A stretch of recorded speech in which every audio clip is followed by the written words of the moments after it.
నమస్తే తెలుగు రాజ్యంకి స్వాగతం. నేను మీ సంధ్య. ఎన్టీఆర్ గారి గురించి నిజంగా ఎన్ని కథలు, ఎంత చరిత్ర, ఎన్ని అభ్రపరిచే వాస్తవాలు. అసలు ఆయనే ఒక ప్రభంజనం. ఆయన సినిమా కెరీర్ స్టార్ట్ అయిన దగ్గర నుంచి పొలిటికల్ ఎంట్రీ కావచ్చు, ఆ తర్వాత ఆయన అస్తమయం కావచ్చు, ప్రతి ఒక్కటి ఒక సెన్సేషన్ తెర మీద. ఆయన మొట్టమొదటిసారిగా 1982లో రాజకీయ ప్రవేశం చేసిన విషయం మనకు తెలిసిందే. అటు గుడివాడ, ఇటు తిరుపతి 2 చోట్ల పోటీ చేశారు. 2 చోట్ల అఖండ విజయాన్ని సొంతం చేసుకున్నారు. అందులోనూ ఆయనకు తిరుమల వెంకన్న స్వామి అంటే ఎనలేని మక్కువ, అలాగే అమితమైన ప్రేమ, ఇష్టము. దైవారాధన అనేది ఆయన చరణాల మీద ఉండేంత ఇంకేది ఉండదు అనేసని ఆయనకు తెలిసిన వారు, అంటే ఆయన ఎరిగిన వారు ఎవరైనా చెప్పే విషయం. మరి అంతలా 2 చోట్ల గెలిచినప్పుడు ఎవరైనా అంత ఇష్టం ఉన్నప్పుడు తిరుపతిని ఉంచుకుంటారు, గుడివాడను వదిలేస్తారు. కానీ ఎన్టీఆర్ గారు గుడివాడను అట్టి పెట్టుకొని తిరుపతిని వదిలేశారంట. అంటే ప్రతి దాని వెనుక ఏదో ఒక కారణం ఉంటుంది. అది మనం అయితే తెలుసుకునే ప్రయత్నం చేయాలి కదా. మరి తిరుపతిని వదులుకోవడానికి కారణం ఏంటి, దాని వెనక ఏదైనా రహస్యం ఉందా, తెలుసుకునే ప్రయత్నం చేద్దాం. మరి ఆ విషయాన్ని తెలియజేయాలంటే చరిత్ర గురించి తెలిసిన చరిత్రకారులు, రాజకీయ విశ్లేషకులు మన చిల్లగట్టు గారే కావాలి. కాబట్టి ఆయన మాటలోనే తెలుసుకుందాం. శ్రీకాంత్ గారు నమస్తే అండి. నమస్కారం సంధ్య గారు. నిజంగా ఎందుకంటే ఆయన వెంకటేశ్వర స్వామికి ఎంతటి అమిత భక్తులు అందరికీ తెలిసింది. అలాంటిది గుడివాడను వదులుకోవచ్చు, తిరుపతిని అట్టి పెట్టుకోవచ్చు, కానీ ఎందుకు గుడివాడను ఉంచుకొని తిరుపతిని వదిలిపెట్టారు? చాలా మంచి ప్రశ్న ఇది. నాకు చాలా అనుబంధం ఉంది ఈ ప్రశ్నతో, ఆ సంఘటనలతో. కాకపోతే అప్పటికి నేను వయసులో చాలా చిన్నవాడిని అయినప్పటికీ ఆ సంఘటనలు కొన్నింటికి సాక్ష్యం కాబట్టి చాలా ఆసక్తికరంగా అనిపిస్తుంది నాకు ఆ సంఘటనలు మాట్లాడటం. ఎన్టీ రామారావు గారు గుడివాడ, తిరుపతి 2 నియోజకవర్గాల్లో పోటీ చేయాలని ఇంకా అనుకోలేదు. అనుకోక ముందు పూర్వం ఏంటంటే గుడివాడ నియోజకవర్గంలో అయితే ఖచ్చితంగా పోటీ చేస్తారన్న విషయం సుస్పష్టం. ఇంకొక నియోజకవర్గం ఏది అన్నది ఇంకా ఖరారు కాలేదు. ఈ లోపు ఏం జరిగిందంటే, మా మదనపల్లిలో వరలక్ష్మి ఇంజనీరింగ్ వర్క్స్ అని అక్కడ శంకర్ రాజరత్నం గారు వారిది, అక్కడ శ్రీ సుదర్శనం గారు ఎన్టీఆర్ సాంస్కృతిక సంఘం వ్యవస్థాపక అధ్యక్షులు, పెద్ద మనుషులు తెలుగు జాతీయ పక్షపత్రిక editor and publisher, Andhrapatrika correspondent కూడా ఆయన, మదనపల్లి కల్చరల్ సొసైటీ వ్యవస్థాపకులు, సోమేశ్వర స్వామి దేవస్థానం అని దానికి ఆయన నాన్ స్టాప్ 32 years చైర్మన్. ఆయన రామారావు గారికి చాలా అత్యంత ఇష్టడైనటువంటి ఒక అభిమాని. ఆయన ఆ కార్యక్రమాన్ని రామారావు గారు వచ్చి అక్కడ అడ్రస్ చేసేటటువంటి ప్రోగ్రామ్ నాదెండ్ల భాస్కరరావు గారు కూడా వచ్చారు. ఆ కార్యక్రమాన్ని ఆయన రూపొందించిన తర్వాత మదనపల్లి నియోజకవర్గంలో బలిజలు, ముస్లింలు అధిక సంఖ్యలో ఉంటారు. సుదర్శనం గారు, రాజరత్నం గారు వీళ్ళిద్దరూ బలిజ సామాజిక వర్గానికి చెందిన వారు అవడంతో బలిజ సామాజిక వర్గానికి మదనపల్లి నియోజకవర్గానికి కేటాయిస్తారంట. అంటే రాయలసీమ, నెల్లూరు, ప్రకాశం జిల్లాల్లో బలిజలుగా పిలువబడేటటువంటి ఆంధ్ర కాపులు వీళ్ళు, ఈ బలిజలు ఇస్తారంట అన్నది బాగా ప్రాచుర్యంలోకి వచ్చింది. అయితే డాక్టర్ సుంకు బలరాం గారిని వైశ్య సామాజిక వర్గం, ఆయన అంత క్రితం జనతా పార్టీ అభ్యర్థిగా పోటీ చేశారు, 78 ఎన్నికల్లో ఓడిపోయారు. ఆయన కూడా ప్రయత్నిస్తున్నారు.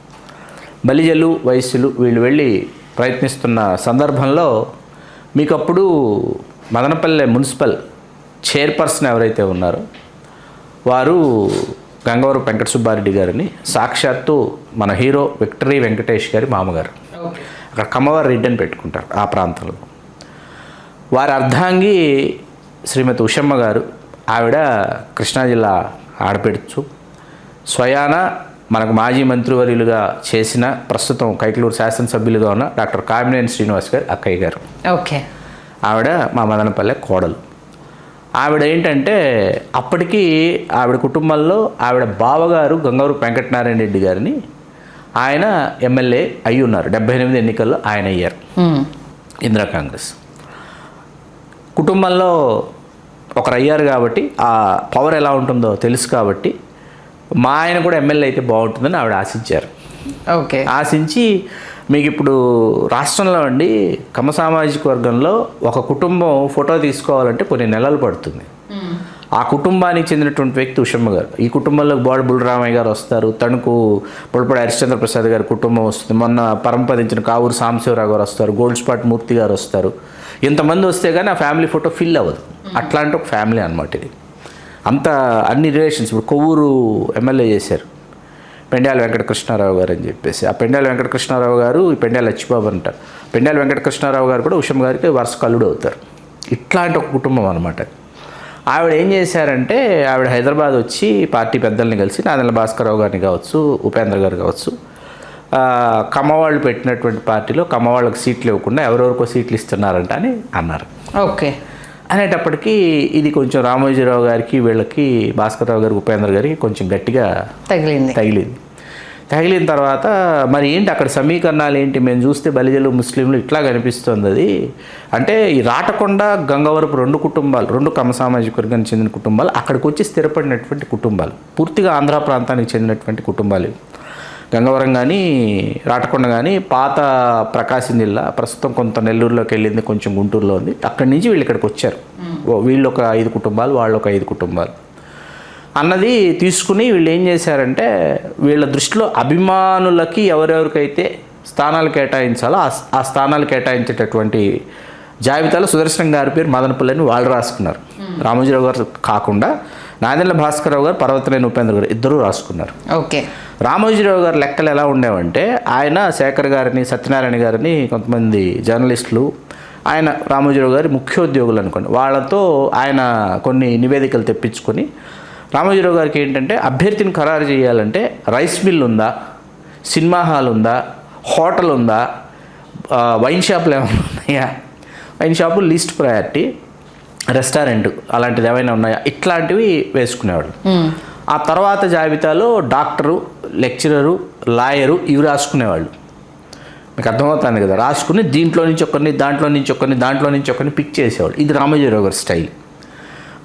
ఆ ఫంక్షనింగ్ స్టైల్లోకి ఏంటంటే ఆయనకి అభిమానులు అనేటప్పటికీ ఆయన రూల్డ్ అవుట్ రామోజీరావు గారు. మీకు అర్థమైంది కదా. అలా రామోజీరావు గారి జాబితాలో సుదర్శనం గారి పేరు లేదు. భాస్కర్రావు గారు, ఉపేంద్ర గారుల జాబితాలో సుదర్శనం గారి పేరు ఉంది. ఎందుకంటే he is well communicated person with Bhaskar Rao garu and Upendra గారు. ఇది ఉండేది. దాంట్లో భాగంగా వీళ్ళు ఏం చేశారంటే రామారావు గారికి చెప్పలేక చెప్పారు భాస్కర్రావు గారు, ఉపేంద్ర గారు. ఏమని, ఇది ఇట్లా పలానా కుటుంబం నుంచి పలానా ఆడపడిచి వచ్చి ఇట్లా అన్నారు, ఇట్లా కోరుతున్నారు ఈ స్థానాన్ని, కాబట్టి కమ్మ సామాజిక వర్గానికి విడిచిపెట్టాల్సి వస్తుంది, మరి సోదరులు సుదర్శనం గారికి ఏం చెప్తావు అన్నారు రామారావు గారు. పిలిపించి మాట్లాడదామని పిలిపించి 3 బీ ఫారంలు సుదర్శనం గారికి ఇచ్చారు. మదనపల్లి, పుంగనూరు, తంబళ్ళపల్లి 3 మీ ఇష్టం, మీరు ఎవరి పేరైనా రాయొచ్చు, మీ సామాజిక వర్గానికి కాకుండా. మదనపల్లె కమ్మ సామాజిక వర్గానికి రాయాలి, తంబళ్ళపల్లి ఎలాగో రెడ్డి సామాజిక వర్గానికి రాస్తారు, అక్కడ వాళ్ళ సాంద్రత ఎక్కువ.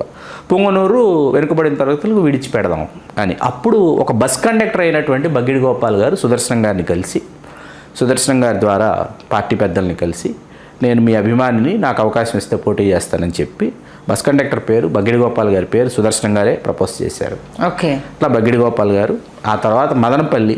ఇక్కడ ఏమైంది, గంగవరపు కుటుంబం నుంచి వస్తారని అందరూ అనుకుంటున్నారు. ఇక్కడ ఇటువంటి ఒక చర్చ జరిగింది కాబట్టి, కామెంట్ చేసింది కాబట్టి. అయితే ఇక్కడ అదే కౌన్సిల్లో ఉన్న రాటకొండ నారాయణ రెడ్డి గారిని, ఆయన మున్సిపల్ కౌన్సిలర్, ఆయన ఒక అర్ధరాత్రి సమయాన సుదర్శన్ గారు హైదరాబాద్ నుంచి మదనపల్లికి వచ్చారని తెలుసుకుని ఆయన వచ్చి వాళ్ళ ఇంటికి వచ్చి నా పేరు రాయి, ఎందుకంటే గంగవరపు కుటుంబం నుంచి ఎమ్మెల్యే అయిపోయారు, మేము గంగవరపు రాటకొండ కుటుంబాలు ఎప్పటి నుంచి ఇక్కడికి వచ్చి ఉంటున్నాము. రాటకొండ కుటుంబం నుంచి రంగారెడ్డి గారిని ఒక ఆయన చాలా ఎన్నికలు ఆయన పోటీ చేసి ఓడిపోయారు. ఆయన ఎలాగూ రంగారెడ్డి గారు కాలేదు. రంగారెడ్డి గారు మీ నాన్న సుదర్శన్ గారు నాన్న వెంకటరమణప్ప నాయుడు గారు, వాళ్ళిద్దరు చాలా మంచి స్నేహితులు, కాబట్టి నా పేరు రాయి అని చెప్పి ఆయన కోరితే రాటకొండ నారాయణ రెడ్డి గారి పేరు రాసి, ఆ రాటకొండ నారాయణ రెడ్డి గారి పేరు రామోజీరావు గారి జాబితాలో కూడా ఉంది. ఎందుకంటే ఆయనకి నారాయణ రెడ్డి గారికి రైస్ మిల్ ఉంది. ఓకే. అట్లాగే వాళ్ళ కుటుంబంలోనే వాళ్ళకి మధుసూదన టాకీస్ అని వాళ్ళ కుటుంబానికి చెందింది, వాళ్ళకు ఒక టాకీస్ ఉంది, ఒక సినిమా హాల్ ఉంది వాళ్ళకు కూడా. వీళ్ళకి ఒక గంగవరపు కుటుంబానికి ఉషా టాకీస్ అని వాళ్ళకు ఒక సినిమా థియేటర్ ఉండేది.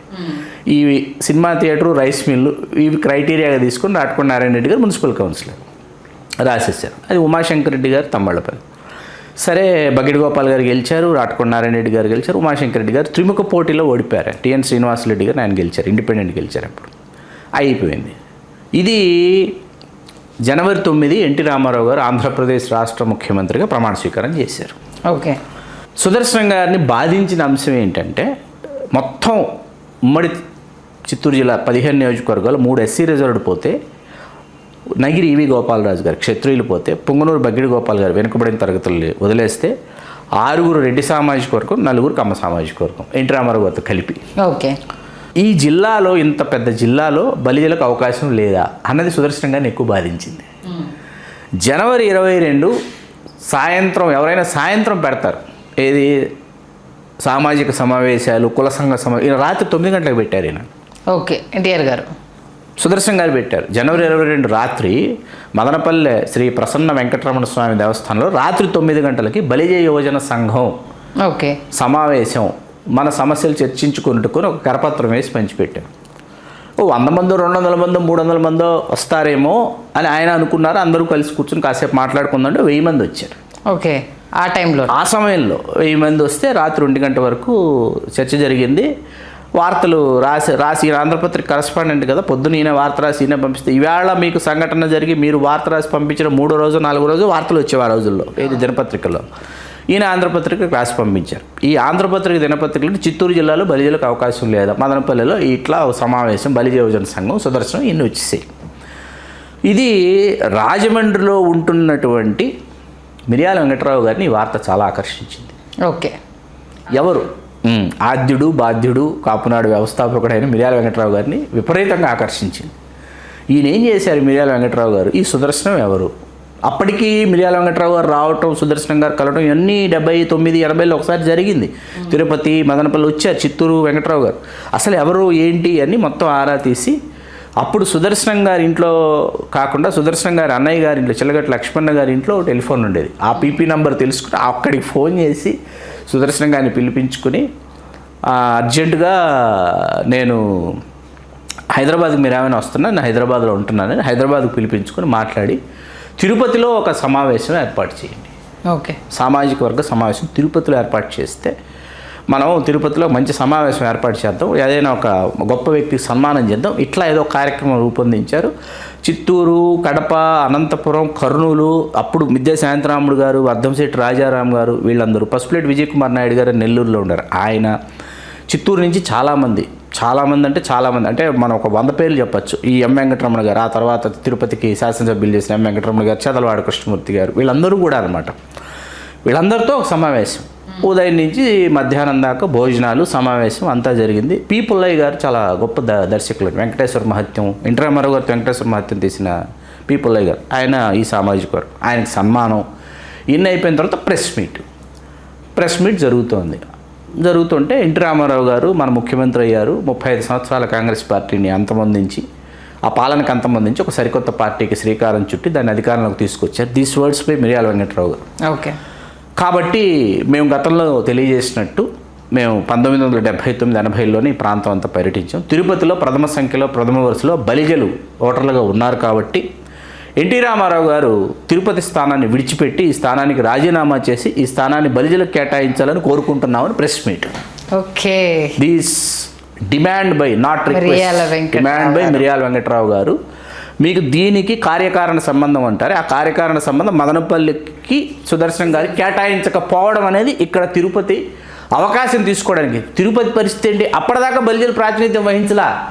రెడ్డివారి నాగమోహన్ రెడ్డి గారు 2 సార్లు, అగరాల ఈశ్వరరెడ్డి గారు 1 సారి, ఆ తర్వాత వి శిఖామణి గారని దళిత సోదరులు, ఆ తర్వాత మళ్ళీ అగరాల ఈశ్వరరెడ్డి గారు, ఆ తర్వాత ఎన్టీ రామారావు గారు ఈ అగరాల ఈశ్వరరెడ్డి గారిని ఓడించారు. అగరాల ఈశ్వరరెడ్డి గారు అంటే ఆయన ఆంధ్రప్రదేశ్ స్పీకర్ చేశారు.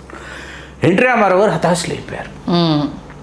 ఏం జరుగుతోంది అని సుదర్శనం గారిని మళ్ళీ పిలిపించుకుని ఏం బ్రదర్ ఏం జరుగుతోంది, ఏంటి మీకు త్వరలో మేము చాలా సముచితమైన స్థానం ఇద్దాం అనుకుంటున్నాం, ఏం జరిగిందంటే అది వారు వచ్చారు, పెద్దలు, మా కుల పెద్దలు, వాళ్ళు ఇట్లా నిర్ణయం తీసుకున్నారు. వాళ్ళు అట్లా ప్రెస్ మీట్లో వాళ్ళు మాట్లాడటం జరిగిందంటే for your kind information NT Rama Rao garu రాజీనామా చేశారు. తిరుపతికి రాజీనామా చేసి ఎవరున్నారో చూడండి మీ సామాజిక వర్గం నుంచి అని డాక్టర్ కత్తుల శ్యామల గారిని ఆవిడకి అవకాశం ఇచ్చి ఆవిడ గెలిచి తిరుపతి ఉప ఎన్నిక మదనపల్లి కాబట్టి అక్కడికి అక్కడ లేదు కదా, అక్కడ ఆల్రెడీ శాసనసభ్యులు ఉన్నారు కదా రాటకొండారెడ్డి రెడ్డి గారు, కాబట్టి తిరుపతి వెంటనే ఎన్టీ రామారావు గారు కేటాయించారు. అంటే ఇమీడియట్గా రెస్పాండ్ అయిపోయి సరే ఒక నెగిటివిటీ అక్కడ ఫామ్ అయింది కాబట్టి ఆ బలిజలకు ప్రాతినిధ్యం ఇచ్చేస్తే దీనికి అక్కడ ఇవ్వలేనిది ఇక్కడ కవర్ చేయడానికి ఇంత స్టోరీ జరిగింది. 83 ఉప ఎన్నిక డాక్టర్ కత్తుల శ్యామల గారు గెలిచారు. ఓకే, 85 ఎన్నికలకి ఏమైంది మీకు, కాంగ్రెస్ వరుసగా 85, 89 రెడ్డి సామాజిక వర్గం వాళ్ళే చేజిక్కించుకున్నారు తిరుపతిని. మబ్బురామిరెడ్డి గారని ఆయన, కోలారాము గారిని ఆయన పోటీ చేసి ఓడిపోయారు బలి సామాజిక. 94 ఎన్నికలకు పరిస్థితి ఎట్లా ఉందంటే సందేహ గారు, అసలు ఒక సాదాసీదా బలిజీ యువకుడిని నించోబెట్టిన 25,000తో గెలిచే పరిస్థితి తిరుపతిలో. అంత ఫైర్, అంత బర్నింగ్ అన్నమాట. ఆ సమయంలో ఆ సామాజిక వర్గానికి వెక్స్ అయిపోయారు. అంటే వాళ్ళు ఏంటంటే విసిగిపోయి ఉన్నారు ఇతర సామాజిక వర్గాల వాళ్ళతో. తిరుపతి మాది అనేటటువంటి ఒక మూడ్లోకి వచ్చేసారు. ఆ సమయంలో 10 మంది ఆశావాహులు ఉన్నారు. 10 మందిలో చంద్రబాబు నాయుడు గారు 2 పేర్లు పెట్టారు. 2 కమ్మ సామాజిక వర్గం వారు. ఎల్బి ప్రభాకర్ గారిని ఒకరు, లంకిపల్లి మణిమంతు నాయుడు గారిని, 2 వరుసకు సోదరులు అవుతారు. వాళ్ళిద్దరిని చంద్రబాబు నాయుడు గారు ప్రపోజ్ చేశారు తిరుపతికి కమ్మ సామాజిక వర్గాన్ని. ఓకే, ప్రపోజ్ చేసి 2లో ఒకరిని చంద్రగిరి పంపిద్దాం, ఇంకొకరు తిరుపతి నుంచి పోటీ చేద్దాం అనుకుంటున్నారు చంద్రబాబు నాయుడు గారు. కానీ సుదర్శన్ గారు మళ్ళీ యాక్టివ్ అయ్యి పార్టీలో ఇది బలిజలకు కేటాయించి తీరాల్సింది. తోడా చైర్మన్ చేశారు అప్పటికి ఏ మోహన్ గారు, అంతరాజి మోహన్ అంటారు. 10 మందిలో ఎవరు అన్నది చర్చ వచ్చినప్పుడు కరెక్ట్గా ఆ చర్చ జరిగే సమయానికి సుదర్శన్ గారు రామారావు గారితో లక్ష్మీపార్తి గారితో మాట్లాడటానికి రోడ్ నెంబర్ 13 బంజారా హిల్స్ నివాసంలోకి వెళుతుంటే మోహన్ గారు ఎదురొచ్చారు. ఏ మోహన్ గారు, అన్న మీరు చెప్తే వింటారన్నా, మీరు సీనియర్ కదా పార్టీలో అంటే నీ పేరే చెప్తాను మోహన్ అన్నారు. నీ పేరే చెప్తాను మోహన్ అని సాధ్యాసాధ్యాలు పరిశీలించి ఏ మోహన్ గారి పేరుని ప్రపోజ్ చేసి ఆయన 23-24 వేల ఓట్ల ఆధిక్యతని గెలిచి అక్కడి నుంచి 94 ఆన్వర్డ్స్ 99 చదలవాడ కృష్ణమూర్తి గారు అగైన్ టీడీపీలో ఆయన మళ్ళీ బలిజలు. చదలవాడ కృష్ణమూర్తి గారి తర్వాత 2004 ఎం వెంకటరమణ గారు, 2009 ప్రజారాజ్యం పార్టీ అధ్యక్షులు కె చిరంజీవి గారు రాజీనామా చేయాల్సి వచ్చింది. మీకు ఆయన రాజ్యసభకు ఎంపికై నామినేట్ చేయబడి వెళుతున్నారు కాబట్టి ఎమ్మెల్యేకి రిజైన్ చేయాలి కాబట్టి రిజిగ్నేషన్ ఇచ్చిన తర్వాత అప్పుడు కరుణాకర్ రెడ్డి గారు గెలిచారు 15,000తో. వైకాపా అభ్యర్థి ఆ ఉప ఎన్నిక 2012 ఉప ఎన్నికలో కరుణాకర్ రెడ్డి గారు అప్పుడు వచ్చారు. ఓకే, మళ్ళీ మీకు 14లో మళ్ళీ ఎం వెంకటరమణ గారు ఆయన తెలుగుదేశంలోకి వచ్చి ఆయన గెలిచి ఆయన అర్ధాంతరంగా మరణించడంతో వారి అర్ధాంగి సుగుణమ్మ గారు పోటీ చేస్తుంటే వైకాపా అభ్యర్థిని పెట్ల. ఎందుకంటే దివంగతులైన శాసనసభ్యుడి అర్ధాంగి పోటీ చేస్తున్నారు కాబట్టి మనం పోటీలో ఉండకూడదని కాంగ్రెస్ ఎవరిని అభ్యర్థిని పెట్టారు. అయినా అభ్యర్థి ఉన్నప్పటికీ సానుభూతి వెల్లువెత్తడంతో సుగుణమ్మ గారు 116,000 ఓట్ల పైచిలకు ఆధిక్యతతో కన్వీనర్ గారి ఆధిక్యతతో ఆవిడ గెలిచారు. ఆవిడ తర్వాత మళ్ళీ ఏమైంది, మొన్న 19 ఎన్నికలకి కరుణాకర్ రెడ్డి గారే మళ్ళీ వైకాపా ఆయన 706 ఓట్లు స్వల్ప ఓట్లతో ఆయన గెలుపొందడం.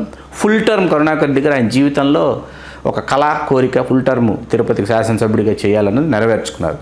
తిరిగి 2024 ఎన్నికలకి కనీవినేరుని విధంగా ఏ శ్రీనివాసులు గారు చిత్తూరు నుంచి వచ్చి వైకాపాలో అక్కడ సిట్టింగ్ ఎమ్మెల్యే వైకాపాని వీడి తిరుపతికి వచ్చి జనసేన కండువా కప్పుకొని ఇక్కడ గెలుపొందడం అనేది ఒక రికార్డు.